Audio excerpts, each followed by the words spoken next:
Na Radio Express v sodelovanju s Planetom delamo čist hude skrite kamere. Na radioexpress.si se prijavite in poveste, kdo od vaših rad gleda Kolo sreče. In mi prijemo na dom, medtem ko ta oseba gleda Kolo sreče in mu skočimo v dnevno sobo. Točno to bomo danes naredili Mileni.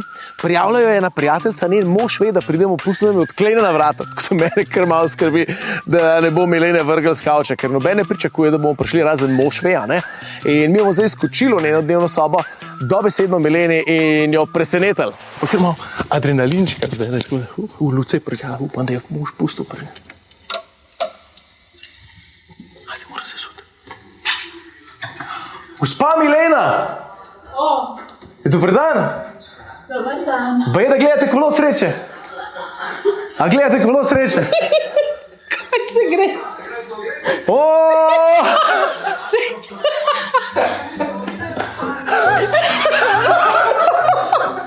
Ja, hvala, no, da gledate. Ja, super, Pa jaz se ne? prijem ljudem na dom zahvaliti, tako da, jo.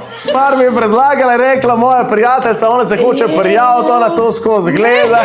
Ne, joj, kako je bome. A si ti vedel za to? Ne, ni on pustil vrat odprtih, pa narisal načrta, kako pridemo do hiše, pa v hišo, pa v kateri uri moramo priti, pa kje so alarmi. Zacrkam. A Klemen, živel? Ja, živa, Milena. Klemen, zdravo, živo, Andrej. Evo, to je to. Rada nam je, ja. Bomo, 3 dni smo se dogovarjali. Prišel sosed na čik, na cigaro. Nisem ga mogel narediti. Pa ja, povedati, pa nič povedati. Bež. Ja. In potem je šla ona okrog hiše, je dala lovorikavce sosedu, zaprla vrata, zaklenila hišo. Ja. In potem sem jaz mogel spet gledati. Odpreti vrata, odkleniti hišo. Super, no?